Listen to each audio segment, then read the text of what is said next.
its greatest hero.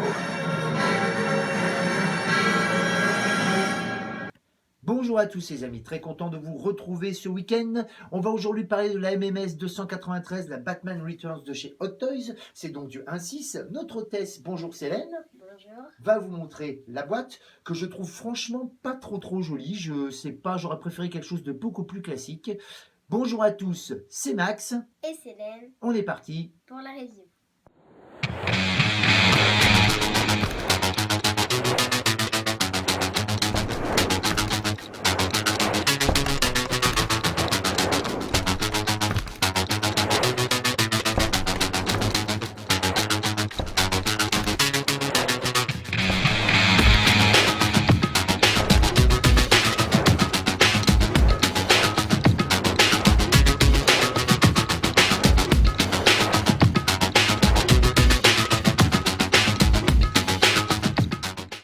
Voilà donc le Batman Returns de 92 de Tim Burton en 1/6 de chez Hot Toys.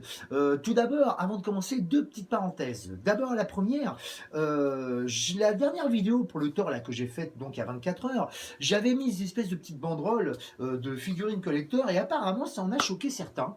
J'étais assez étonné de la réflexion parce que manifestement ils parlaient pas du tout de la review. Alors c'est pas très grave, hein, je vais peut-être être un peu frontal, mais je vous rassure, je vous en veux pas. J'ai peut-être moi-même fait une erreur, j'ai peut-être été un petit peu trop frontal. Mais je vais continuer à être frontal. Moi, je suis désolé, je suis collectionneur comme tout le monde, enfin comme tous ceux qui regardent les vidéos. Et je crois qu'il y a suffisamment de boutiques qui font des conneries. Quand je dis des conneries, je parle pas c'est pas non plus des malveillants ou des personnes qui détournent de l'argent ou quoi que ce soit. Mais enfin, si vous voulez, ils font assez de conneries pour que quand effectivement des magasins soient carrés et vraiment professionnels, il faut le dire. Je continuerai à le dire. Alors, j'ai peut-être été un petit peu trop loin avec la pièce, enfin, la pièce, avec la bande de figurines collector, mais je le répète, cette pièce aussi vient de chez Figurines Collector.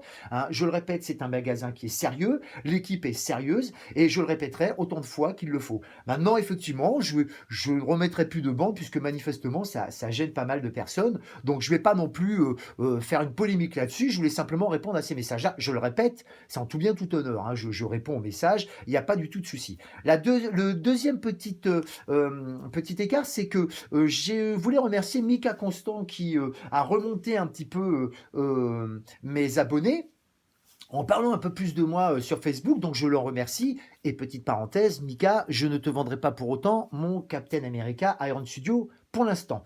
Voilà, ça c'était pour le clin d'œil. Revenons-en à ce Batman Returns. Alors donc oui, du 1/6. Alors certains, notamment Mika justement, m'avaient posé la question, me dit bah tiens, je te vois pas prendre ça, pourquoi est-ce que tu as pris cette pièce-là? Ben tout simplement parce que comme tous les collectionneurs, je prends les pièces que je trouve excellentes, plutôt bien faites, quand je suis motivé et surtout quand je suis fan d'un personnage ou d'une franchise, j'essaye de prendre, je vais pas dire l'excellence, mais bon, au moins la pièce qui s'en rapproche le plus. Et pour ce film-là, bah c'est Hot Toys. En tout cas pour l'instant. Voilà. Donc il n'y a pas de raison que je ne le reprenne pas. D'ailleurs, je continue à faire des collections Hot Toys. Et même du coup, il y a pas mal de choses à dire sur cette pièce-là et pas que des choses positives.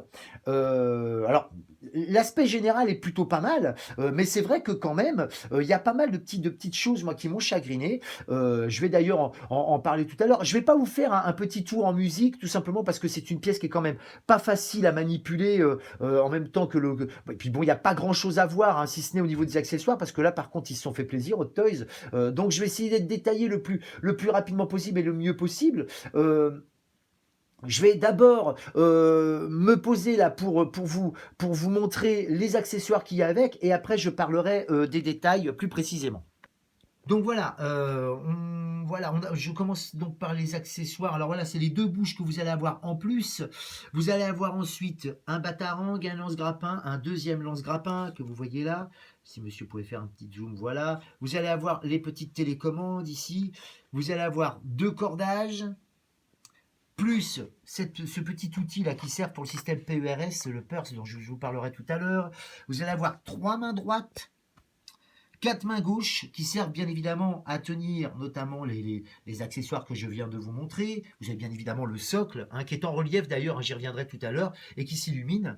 Et vous allez avoir les pegs donc, de remplacement. Voilà. Alors, il y a pas mal donc d'accessoires. Moi, je suis pas un fan d'avoir trop d'accessoires d'ailleurs, parce qu'on ne sait jamais où les mettre, tout ça. Je sais qu'il y en a qui adorent ça, puis c'est vrai que c'est une caractéristique des 1/6 de chez Hot Toys.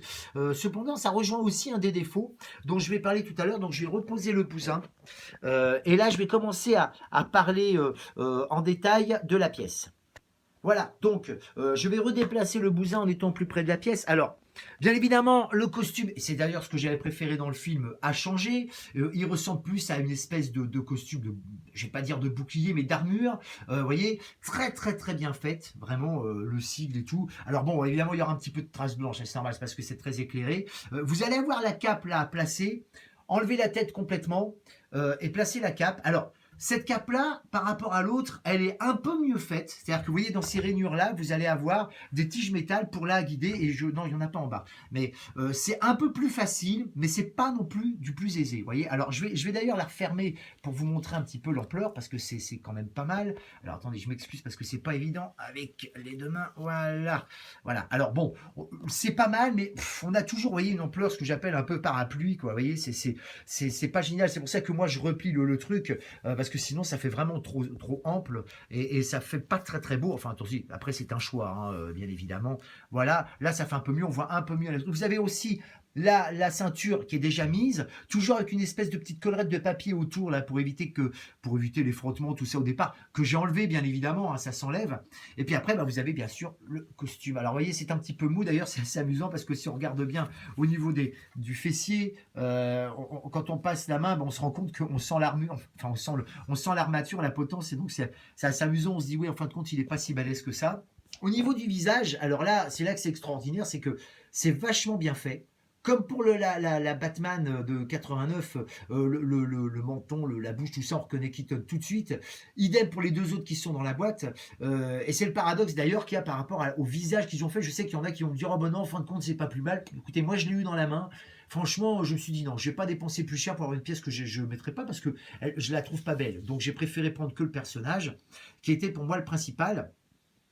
Vous allez avoir aussi donc le fameux socle qui est en relief ici, qui est plutôt pas mal fait, qui reprend le sigle du film, hein, avec les deux petites lumières là que vous allez avoir. Moi là j'ai pas mis de pile, hein, mais effectivement vous pouvez l'illuminer. Ce qui me vient d'ailleurs à dire, et d'ailleurs je le repose en même temps, qu'il est bizarre que ce soit une MMS et non pas une DX. Alors je vais peut-être dire une connerie là, mais en général moi les DX, ce qui faisait la différence, c'était déjà d'entrée on avait une boîte qui était beaucoup plus esthétique que celle que je vous ai montrée tout à l'heure, que je trouve franchement pas jojo. Hein, je l'ai dit, hein, j'aurais préféré un sigle classique dessus et puis terminé. Mais enfin bon, je suis pas collectionneur de boîtes, ça me dérange pas plus que ça, mais enfin je le dis. Et puis surtout, il y avait un système qui différenciait, il y avait les socles et puis le système Purse dont je vous ai parlé tout à l'heure.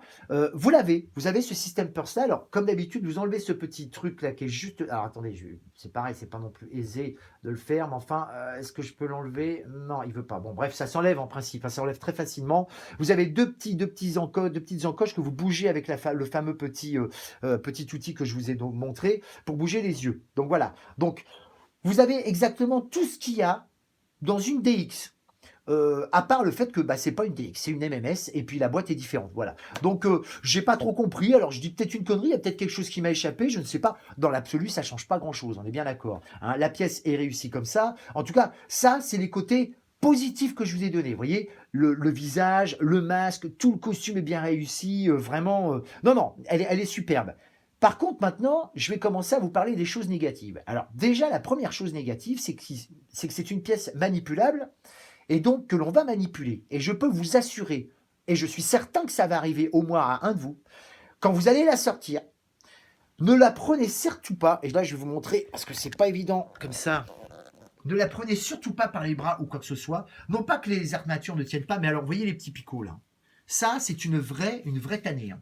Je vous le dis franchement, ils ont fait exactement, je vais pas dire la même erreur, que celle de 89, mais presque. C'est-à-dire qu'ils ont mis les picots, alors c'est super, c'est rigide, vous voyez, c'est le même plastique dur que les oreilles là. Mais alors le problème, c'est que quand vous voulez le manipuler, à un moment donné, forcément, même sans le vouloir le faire réellement, vous prenez la pièce par là, et clac, ça pète. Immédiatement. Alors je vous rassure, moi je le savais, D'autres le savent aussi. Alors c'est vrai que le toys, c'est pas toujours, on sait qu'il faut faire attention. Mais ça, c'est quand même compliqué parce que c'est un endroit quand même stratégique. Quand on veut changer les points, quand on veut l'articuler, tout ça, à un moment donné, quand je dis c'est fragile, mais c'est vraiment fragile, ça pète comme un cheveu, quoi. Moi, je vous dis, j'ai pas eu le problème, mais je suis certain qu'il y en a qui vont avoir même en le sachant, ils vont vouloir le manipuler, tout ça. Alors faites très très attention. Ça fait partie du défaut parce que c'est vraiment pas facile. Idem pour la tête. Quand vous êtes obligé de désolidariser la tête pour pouvoir mettre la cape. Le problème, c'est que vous voyez, tout ça, c'est une seule et même partie, c'est du dur. Elle est très bien faite, mais alors le problème, bon là je pense pas qu'ils auraient dû mettre du plastique mou, hein. Je pense pas que ce soit vraiment faisable. Enfin esthétiquement, ça aurait peut-être pas donné le même effet. Ça je peux le comprendre, mais ça reste quand même très fragile et ça risque de péter très facilement. Ça c'est pour moi le gros défaut de la pièce. Je pense qu'ils auraient dû mettre du plastique, un plastique un peu mou, je vais pas dire élastique, mais vous voyez au niveau des picots derrière, ça aurait évité la casse. Bon après il y a toujours des gens qui sont un peu brutaux, mais là on n'a même pas besoin de l'être, ça cassera immédiatement. Voilà, ça c'est le point, je le répète, le point négatif de cette pièce-là. Après je l'ai dit, la cape, bon, le système est un peu mieux fait que celui de 89, mais c'est pas encore ça, quoi. C'est bon, c'est du, elle y est, on va pas l'enlever non plus, hein, mais bon, c'est vrai que ça reste pas non plus encore du super bien fait. Voilà, ça pour moi, c'est les deux gros défauts de la pièce. Bah écoutez, mes amis, je vais faire juste une petite édition là, et puis pour vous le montrer à côté de la Batmobile. D'abord dehors, je vais aller faire ça dehors en pleine lumière pour que vous voyez, et puis après on reviendra dans la salle. Voilà, donc en pleine lumière ce que ça donne à côté de la Batmobile, ça donne l'occasion aussi de voir la Batmobile, le custom que j'avais fait sur la pièce, hein, notamment vous savez les essieux là tout en noir, la machinerie, tout ça, tout ce qui est censé tout, mais enfin c'est pas elle la star c'est surtout le Batman, donc voilà, donc vous pouvez voir qu'effectivement elle est vraiment réussie, même si ça reste une pièce relativement, enfin extrêmement fragile. Voilà, mais enfin bon, moi je suis content, hein, on avait vu les protos de manière, hein, comme je l'avais dit tout à l'heure, hein, les protos étaient plutôt corrects, à part la déception du Keaton qui était pas génial. Mais enfin voilà, vous voyez, ça a quand même un peu de la gueule. Bon là évidemment, il n'y a pas le décor derrière adéquat. Mais enfin, attendez, je vais me reculer un peu d'ailleurs. Voilà, là c'est déjà un peu mieux. Voilà. Et écoutez mes amis, on va retourner dans la salle. Voilà, nous revoilà dans la salle et donc je vais faire finir la vidéo parce il y a plus grand chose à dire en fin de compte, hein. Donc c'était très succinct et dehors et là c'est une pièce qui est très chargée en accessoires, tout ça, mais je vais pas tout démonter, tout ça, notamment dû au problème dont je vous ai parlé. Je vais me rapprocher quand même encore une fois, vous voyez, ça fait quand même, ça fait sympa, hein, avec la Batmobile quand même. J'ai essayé de trouver un angle un petit peu mieux, un petit peu plus général, voilà. Donc, vous voyez, enfin, moi, je trouve ça pas mal. Je vais bientôt terminer ma vitrine là pour la Batmobile parce que ça fait 2 ans que j'y suis quand même pour trouver les bonnes pièces et tout, c'est pas évident. Et maintenant que le custom est fini, voilà. Moi, j'attendais justement cette pièce-là parce que je vous dis, je préfère le costume de 92 à celui de 89. Donc voilà. Et donc, j'en suis plutôt satisfait. Voilà, bah écoutez mes amis, non, je vois pas ce que je pourrais sincèrement vous dire de plus. N'hésitez pas à m'envoyer des questions si vous voulez, s'il y a des choses à dire ou quoi que ce soit. Idem pour le petit souci dont j'ai parlé tout à l'heure, hein, je le répète, j'ai peut-être été un peu frontal, mais c'est bon, je voulais, j'ai pas envie de faire une polémique pour un truc aussi ridicule. Mais enfin, c'est vrai que ça m'avait, je vais pas dire blessé, mais ça m'a étonné le raisonnement. Je me dis, bon, je vois pas trop quoi. Je veux dire, on est suffisamment, on met suffisamment d'argent dedans pour répéter quand les figurines quand les magasins sont professionnels ou pas. Donc voilà. Ouais, pour revenir donc à ce Batman là, oui effectivement, moi je conseillerais pas forcément le pack. Honnêtement, je l'ai pas trouvé joli. Je suis pas certain que, parce que mine de rien, ça coûte, même celle-ci, elle est quand même à plus de 200 euros. Hein. Bon, elle est blindée d'accessoires et tout. Après, chacun voit comme il veut, mais je sais pas, j'ai trouvé quand même que c'était, ça, on parlait de Sideshow comme quoi ils étaient un petit peu chers. Je trouve que Toys c'est un peu pareil, hein, parce que il y a des pièces quand même avec très peu d'accessoires, elles sont quand même assez chères. Bon, celle-ci, elle est limite quand même, hein, elle est limite. Et puis surtout, oui, je le répète, je conseille pas forcément le pack, mais chacun fera comme il veut, bien évidemment. Voilà. Bah écoutez mes amis, on va s'arrêter là pour la MMS 293 là, donc le Batman Returns de chez Hot Toys. Je ne vais pas vous dire ce que c'est que les prochaines vidéos parce que je n'en sais absolument rien. J'attends pas forcément des choses là dans les semaines, enfin dans les mois qui viennent, oui bien sûr, mais pas dans les semaines qui viennent. Mais On peut être surpris, on ne sait jamais. Voilà. Bah, écoutez, je vais vous souhaiter une bonne fin de week-end. Portez-vous bien et à plus tard pour la prochaine vidéo.